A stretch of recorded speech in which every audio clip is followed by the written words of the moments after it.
I was actually born in Massachusetts. A little place called Ashland is where I grew up. The wireless bug had already bit me. I was a ham radio operator. Went from there into school and got my both bachelor's and master's degrees in electrical engineering. But what I really got was another injection of wireless. I spent most of my time at school in the school radio station.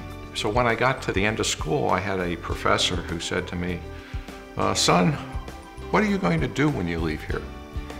And I said to him, well, I'm not sure yet, but probably go into broadcasting. He said, think telephone. I want you to go and see this guy in Boston. And so I went to New England Telephone, started in the network organization. After a couple of years there, ended up in Philadelphia.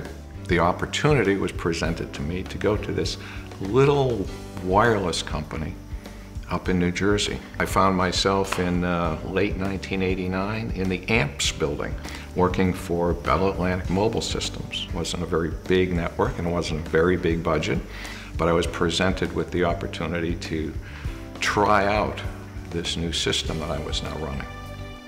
And frankly, that's when I understood the need for quality and reliability in the cellular business. You know, when I first decided that data was one of the areas that wireless was going to excel in the future, we were living with analog, we were living with second generation digital, which had just started. And it seemed to me that there was an opportunity for success in data at that point in time. I was really quite mistaken. It was a little too early. Speeds were still a little too slow. But there were a few diehards like me who would go out there and would actually try to synchronize Outlook using second generation technology. But I thought that putting something like CDPD out, cellular digital packet data, was going to be the breakthrough that was going to convince everyone that data's time had come. More and more customers were using more and more data. There was really a need to see a cost-effective, efficient, and high-quality way to deliver data.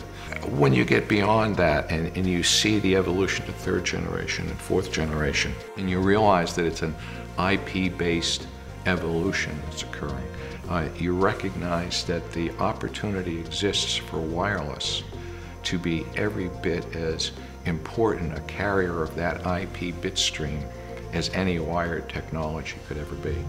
I've never not enjoyed what I do. Believe it or not, people actually knock on my door and say, well, would you give me some advice? I like to collect cars. I like to collect photographs, which I create myself. And I like to collect music. We do drive back and forth to our place up on Cape Cod very frequently. Once there, I walk.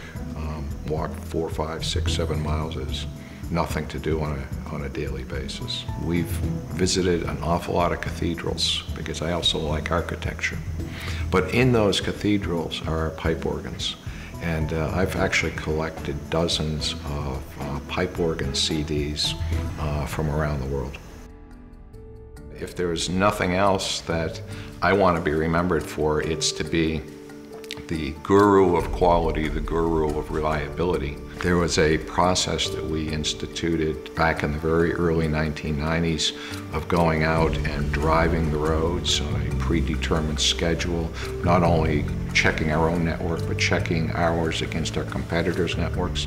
Those commercials actually showcased many of the people who delivered that quality.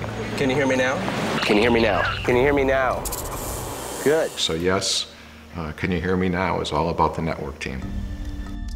I think I would like to know that I created some innovation in the industry. The future of wireless is all about wirelessly enabling essentially everything that we touch. The way that we can network all of the devices we use in our lives is going to so much help to create a better life for all of us going forward. And I like to think that I was a piece of the base of building that.